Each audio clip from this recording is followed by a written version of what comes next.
मिल्लत news bulletin में आपका स्वागत है। देश और दुनिया की बड़ी खबरों के साथ मैं असरार अहमद। 4 महीने की गर्भवती नर्स नैन्सी आयजा मिस्त्री लगातार कर रही हैं कोविड मरीजों की देखभाल।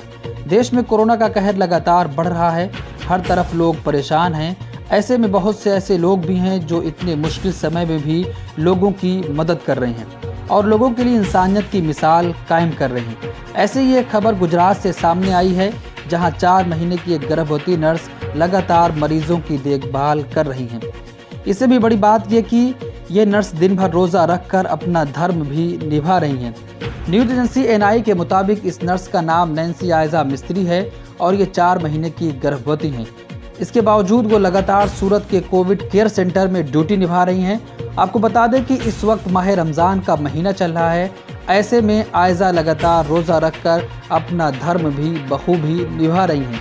उनका कहना है कि मैं नर्स की तरह अपनी ड्यूटी कर रही हूँ, मेरे लिए लोगों की सेवा ही सबसे बड़ी इबादत है। दिल्ली उच्च न्यायालय ने दिल्ली में ऑक्सीजन की कमी पर कहा कि अगर केंद्र, राज्य या स्थानीय प्रशासन का कोई अधिकारी ऑक्सीजन की आपूर्ति में अड़चन पैदा कर रहा है तो हम उस व्यक्ति को उल्टा लटका देंगे। महाराजा अग्रसेन अस्पताल की एक याचिका पर सुनवाई के दौरान ऐसा कहा गया है। अस्पताल ने गंभीर रूप से बीमार कोविड मरीजों के लिए ऑक्सीजन की कमी को लेकर उच्च न्यायालय का रुख किया है। अदालत ने दिल्ली सरकार से कहा कि वो बताए कि कौन ऑक्सीजन की आपूर्ति को बाधित कर रहा है। पीठ ने कहा कि हम उस व्यक्ति को लटका देंगे, हम किसी को भी नहीं बख्शेंगे। उच्च न्यायालय ने केंद्र से भी सवाल किया कि दिल्ली के लिए आवंटित प्रतिदिन 480 मीट्रिक टन ऑक्सीजन उसे कब मिलेगी। आपने तो हमें आश्वासन दे दिया था कि 21 अप्रैल से दिल्ली को 480 टन ऑक्सीजन मिलने लगेगी, लेकिन आज तक दिल्ली को ये ऑक्सीजन क्यों नहीं मिल रही। पड़ोसी मुल्क पाकिस्तान ने कोरोना वायरस संकट का सामना करने के लिए भारत के लिए दुआएं की हैं। साथ ही पाक ने भारत के लिए मदद का हाथ भी बढ़ाया है। प्रधानमंत्री इमरान खान ने ट्वीट के जरिए भारत और दुनिया में कोरोना वायरस से जूझ रहे लोगों के जल्द स्वस्थ होने की कामना की है। साथ ही उन्होंने इस महामारी से लड़ने के लिए एक साथ आने की भी बात कही है। दिल्ली के रोहिणी के जयपुर गोल्डन हॉस्पिटल में ऑक्सीजन की कमी से 25 कोविड मरीजों की मौत हो गई है। अस्पताल के मेडिकल डायरेक्टर का कहना है कि सरकार की तरफ से अस्पताल को 3.5 मीट्रिक टन ऑक्सीजन अलॉट की गई है, जिसको कल से रिफिल होना था, लेकिन देर रात रिफिल नहीं हो पाई। शुक्रवार की रात महज 1500 लीटर रिफिलिंग की गई थी। इसी कारण अस्पताल के पास ऑक्सीजन खत्म हो गई और 25 कोविड मरीजों की मौत हो गई। अमेरिकी फौज की अफगानिस्तान से वापसी की तैयारियां शुरू हो गई हैं।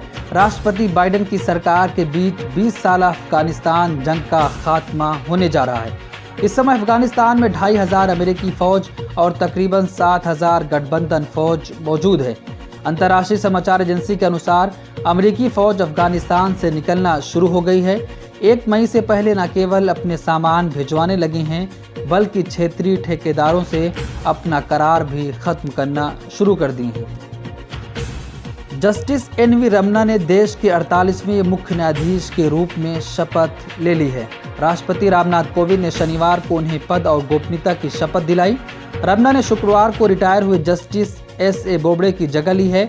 जस्टिस रमन्ना पदभार ग्रहण करने से पहले ही विवादों में रह चुके हैं।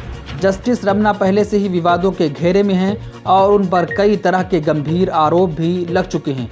उन पर भ्रष्टाचार में लिप्त होने से लेकर राजनीतिक साजिश रचने और चुनी हुई सरकार को गिराने की कोशिश करने के आरोप तक लगे हैं।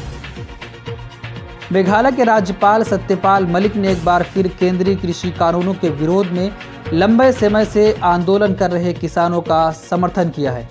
उन्होंने दादरी के निर्दलीय विधायक और सांगवान को पत्र भेजा है, जिसमें किसान आंदोलन को जायज़ ठहराया गया है। इस चिट्ठी में मलिक ने कहा कि उन्होंने प्रधानमंत्री नरेंद्र मोदी और गृह मंत्री अमित शाह को ये बताने की कोशिश की है कि वे गलत रास्ते पर हैं।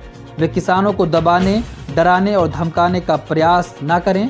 सांगवान को लिखे खत में राज्यपाल सत्य मलिक ने लिखा है, मैं मई के पहले हफ्ते में दिल्ली आ रहा हूं। इससे संबंधित सभी नेताओं से संपर्क करके किसानों के पक्ष में उन्हें सहमत करने का प्रयास करूंगा। आंदोलन के कारण 300 से अधिक किसानों को खोना दुखद है।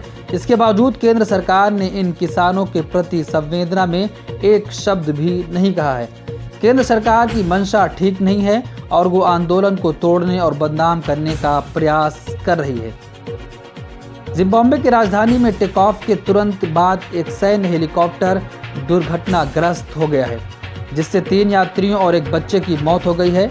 अंतर्राष्ट्रीय समाचार एजेंसी के अनुसार 2 पायलटों और एक तकनीशियन को ले जाने वाले एक सैन्य हेलीकॉप्टर ने जिम्बाब्वे से एक नियमित प्रशिक्षण उड़ान भरी, जिसके कुछ ही समय बाद हेलीकॉप्टर ने नियंत्रण टावर के संपर्क खो दिया, जिसकी वजह से बड़ा हादसा हो गया।